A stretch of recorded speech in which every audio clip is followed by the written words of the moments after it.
I'm just getting my pose and a car goes past.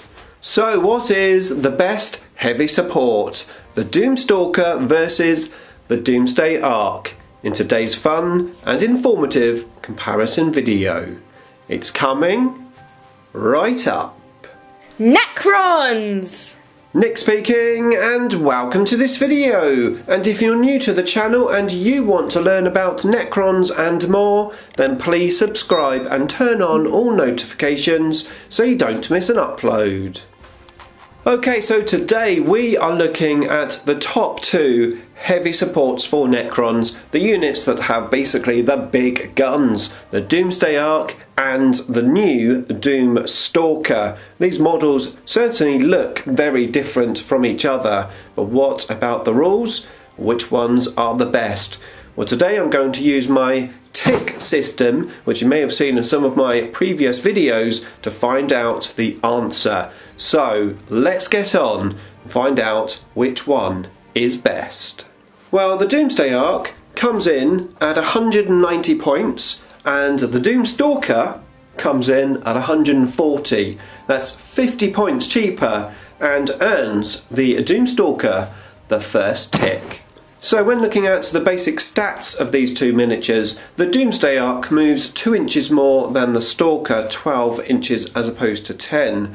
However, the Stalker has a better weapon skill 4 as opposed to 6. Not that you really want to get these into close combat.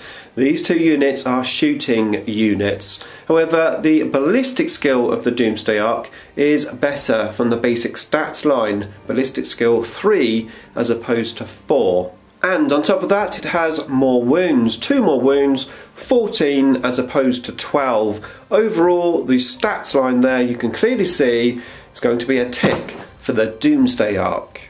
However, both models will degrade as they take wounds, and looking at the lowest stat of the movement, which is one of the degrading stats, well, the Doomstalker can still move 6 inches on its lowest grade, and the Doomsday Ark is just 4. So that's a tick for the Stalker.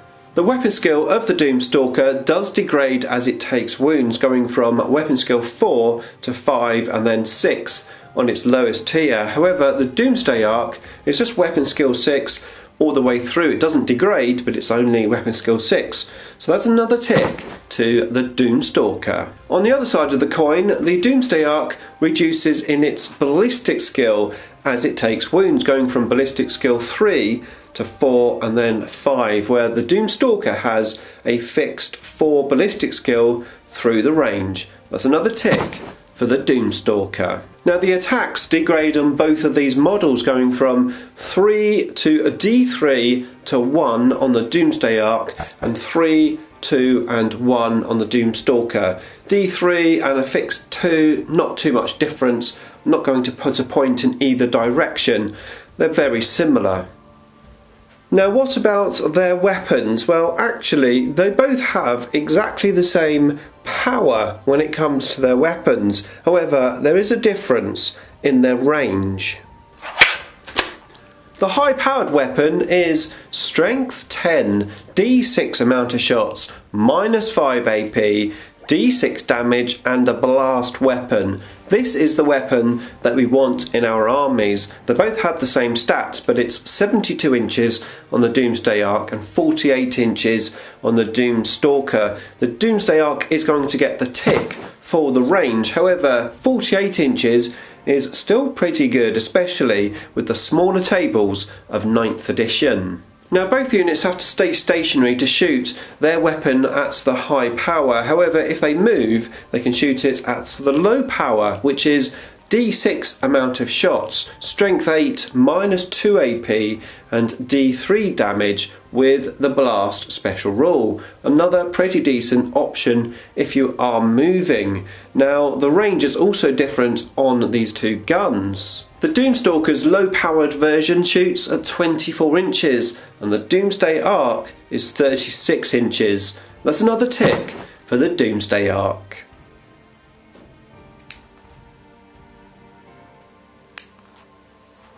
Man who can capture Space Marine can accomplish anything. Now they both have secondary weapons. The Doomsday Ark has 2 Gauss Flare arrays, 5 shots rapid fire on each one. The Doomstalker just has 1 rapid fire Gauss Flare, so obviously that is another point for the Doomsday Ark.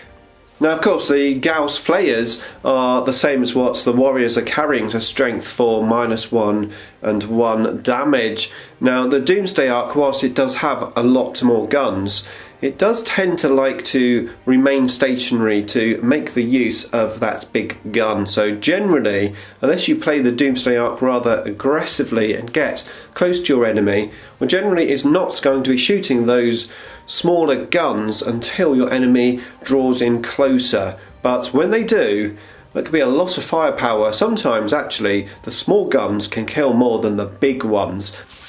So freaking cold.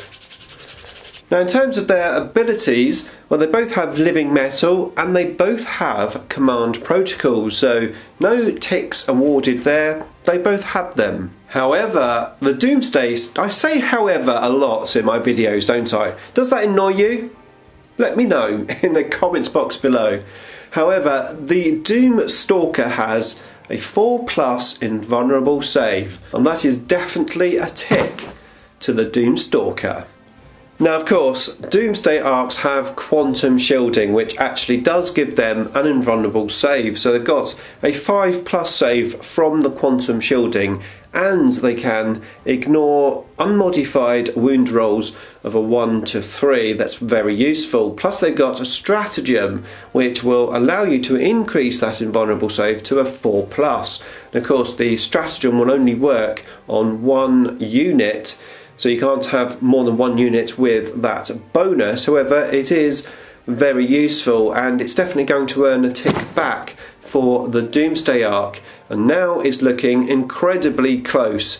So let's continue looking at these 2 units. Okay, well, the Doomstalker has Sentinel something. Okay, so the Doomstalker has a special rule called Sentinel.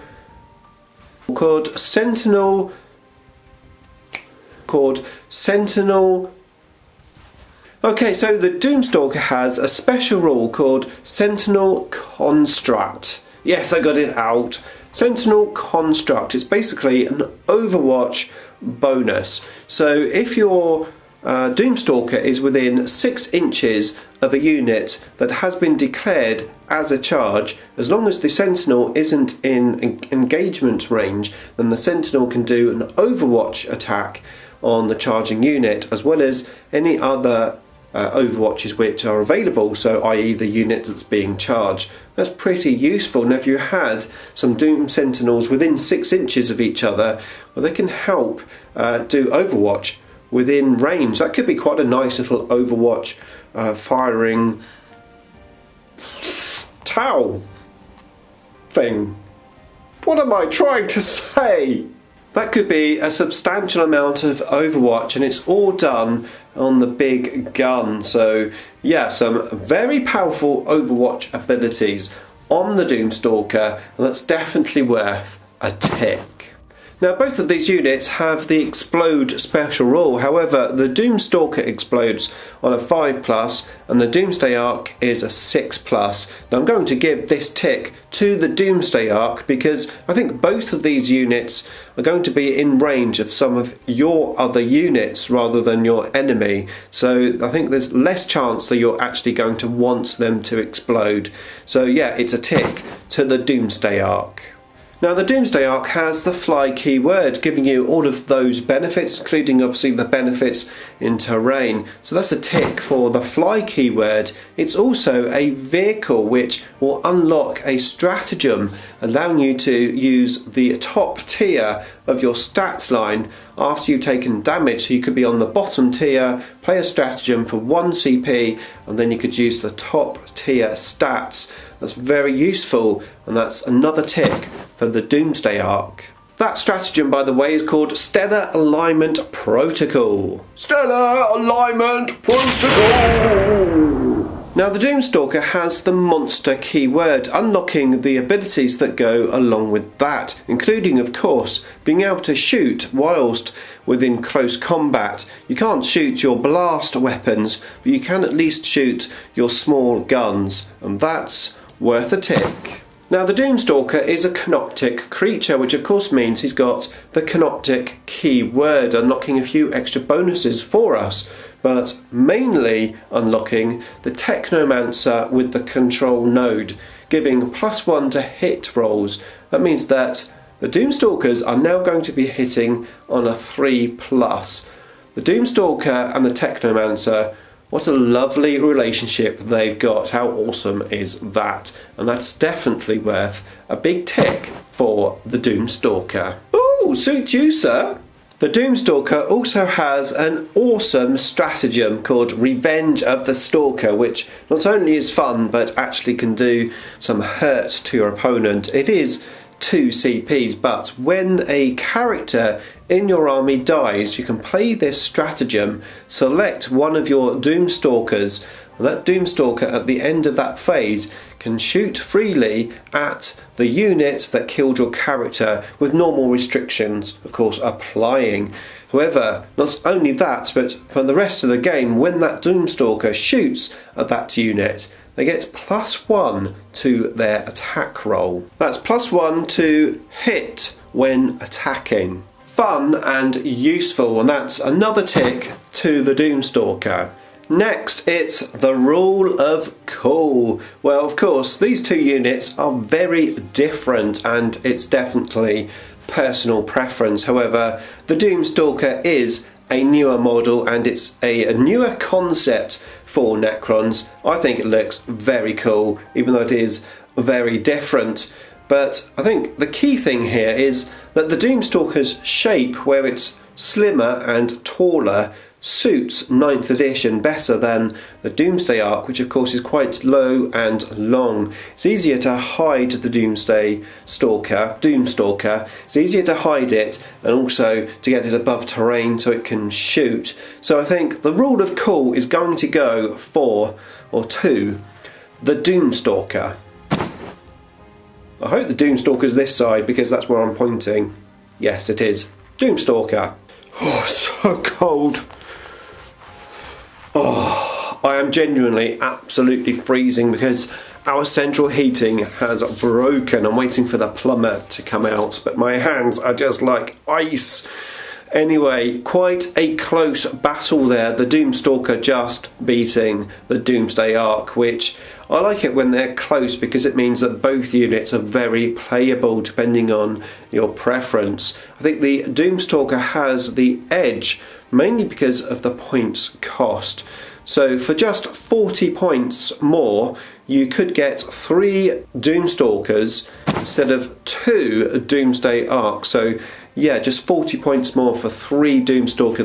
That gives you 3 big guns and 3 options and 3 units. And as they say, 1 is none, 2 is 1, and 3 is some. So I think just from the point of view, you can basically put more on the table, and they have pretty similar abilities. Well, the Doomstalker wins for me. However, what do you think? Let me know in the comments box below. Now, I will be playing both the Doomstalkers and the Doomsday Arks in my battle reports once lockdown has finished and we can start playing games. In the meantime, here are some of my other Necron videos which I think you'll enjoy watching next.